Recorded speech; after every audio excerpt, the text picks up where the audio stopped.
Bonsoir, professeur. Bonsoir. C'est comment? Monsieur Sakora Diagne, professeur de lettres modernes. Voilà, Monsieur Diagne, on a vu que hier, le système éducatif, en ce qui concerne les classes de CM2, le système a été décrit. Est-ce que vous pouvez faire une lecture parallèle par rapport à ça? Oui, c'est suite au dernier rapport, le suivi des confirmés. Et le rapport disait en autres que presque 52-53% des apprenants du CM1 sont au bas du niveau du seuil suffisant de compétences. Et ça aussi, c'est une bonne matière à réflexion, et bizarrement, tout de suite dans ce bureau, vient de sortir un élève qui disait qu'il fait partie de la classe de ceux qui sont venus pour lire, pour apprendre à lire. À ce niveau, un grand garçon. Et ça implique vraiment une réflexion, bien encore une nouvelle donne pour pouvoir remédier à ces manquements. Voilà, qu'est-ce qui explique aujourd'hui vraiment le bas niveau qu'on constate au sein des élèves, de même que chez les professeurs? Oui, vous l'avez dit, toutes les deux parties sont responsables. Hein? Il y a eu moins d'engagement de la part des enseignants dans le métier. Voilà, le métier est vraiment fait de personnes. Et si on vous a offert une chance de participer à cette noble mission aussi, c'est à vous aussi de tout faire pour mériter le rôle qu'on vous a demandé dans la société. Et je ne juge personne, mais c'est un engagement personnel qui implique vraiment une recherche. On a dit quelque part que qui cesse d'apprendre doit cesser d'enseigner. Donc vraiment aider le système, c'est aussi s'engager à ses côtés et respecter aussi les programmes tels qu'il l'a défini pour vraiment aider les enfants, parce que pourquoi pour aussi ce pays, le monde appartient aux enfants. C'est un texte qui disait que nous l'avons emprunté aux enfants au niveau de leur travail, en les préparant à l'échelle. Voilà, on a l'habitude, parce qu'aujourd'hui, quand on interroge les élèves dans des salles de classe, on voit que le niveau n'est plus le même par rapport aux élèves dans les années 60. Aujourd'hui, on dirait que le milieu est infiltré par des gens qui veulent coûte que coûte enseigner. Qu'est-ce qui explique cela? Est-ce le manque d'emploi? Est-ce la situation actuelle du pays qui reflète l'image même du professeur? Oui, c'est l'image du tuteur. C'est l'image du tuteur. C'est une manière, c'est la vision de l'école même qui est biaisée par tous ses partenaires, donc surtout par les enseignants. Parce que n'oubliez pas que aussi, dans cette affaire, c'est moins le système qui est impliqué que les acteurs qui sont sur le terrain. Et l'école, comme malheureusement tous les corps de métier, c'est aussi impliqué par des personnes qui n'ont d'enseignants que le nom. Et vraiment, ça aussi, ça n'aide pas les autorités. L'idéal, c'est de se dire que le Sénégal nous appartient à nous tous et de s'engager pour faire du Sénégal un pays où on prépare les enfants à le gérer demain. D'accord. Est-ce qu'on peut parler du programme? Parce qu'aujourd'hui, le programme, quand on aille dans les classes de CM2, et que les classes de CM2 dans les années 2000, avant les années 2000, le programme n'était plus le même. Aujourd'hui, on voit que le programme est vraiment vide. Il n'y a rien. Et aujourd'hui, on a supprimé les dictées, on a supprimé les textes suivis des questions. Alors que avant 2000, quand un élève qui était dans une classe de CM, un élève qui est dans une classe de CM2, il utilisait Alimta. Aujourd'hui, ce même livre d'exercice qu'on utilisait en classe de CM2, c'est ce même livre qu'on utilise en classe de 3e quand on prépare le PFM. Qu'est-ce qui explique ce décalage? Oui, c'est tout un ensemble, avec, par exemple, personne n'aide les enseignants en réalité. Et nous, on parle du postulaté des cartésiens comme quoi le bon sens est la chose la mieux partagée. Et il n'existerait pas, à mon avis personnel, d'élèves intelligents ou bien d'élèves non intelligents. Donc tout dépend du coaching. Donc c'est aux enseignants. Souvent, ce truc qu'on constate implique plus les adultes que les enfants proprement dit. Parce que déjà, il n'y a pas de soutien de l'école au niveau des familles et il n'y a pas de continuation de ce qui se fait. Et voilà, il y a aussi les classes théoriques. Il y a tout un ensemble de facteurs qui font qu'on doit cesser aussi d'accuser tout le temps le système, le gouvernement et nous revoir pour voir ce qui ne fonctionne pas, parce que aussi quelque part, nous sommes des employés de l'État qui a fait un programme. Nous devons tout faire en tant qu'enseignants. Ce programme-là aussi, il est pensé par des spécialistes. Et entre autres lignes, dans la formation, c'est souvent ce que je dis. Et vous vous étonnez, je ne suis pas très dans le primaire, mais c'est dommage, mais des fois vous tombez sur, dans ma discipline, sur des professeurs qui ignorent même pourquoi telle œuvre est à ce niveau du programme, dans cette classe, et quels sont les objectifs visés et à installer chez l'enfant par rapport à cette œuvre. Et ça, ce n'est pas le système, c'est un problème de professionnalisme, c'est un problème d'engagement. C'est plus dans cette affaire-là, les enseignants qui sont plus impliqués, les parents, que l'État proprement. Ça, je le pense franchement. Voilà. Est-ce qu'il y a ce qu'on appelle un problème de formation chez les enseignants? Quand on fait un métier, ça veut dire qu'on a les compétences.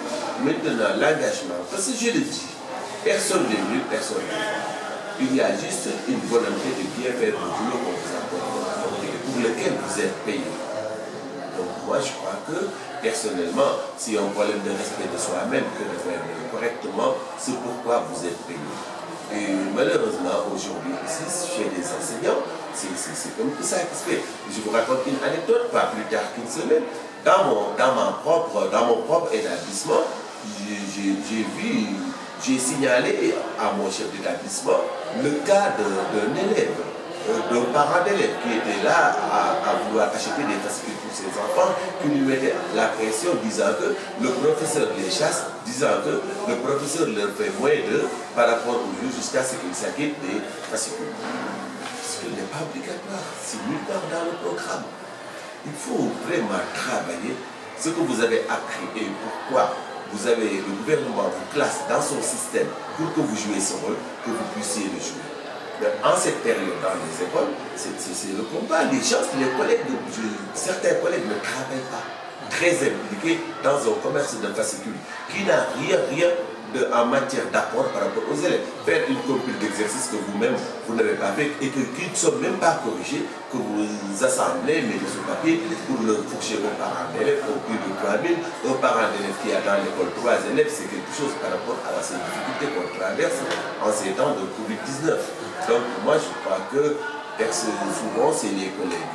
Il y a plus de matière à donner que vraiment tout le temps de balancer des fascicules et d'obliger les élèves. Et en leur mettant cette pression elle est réelle.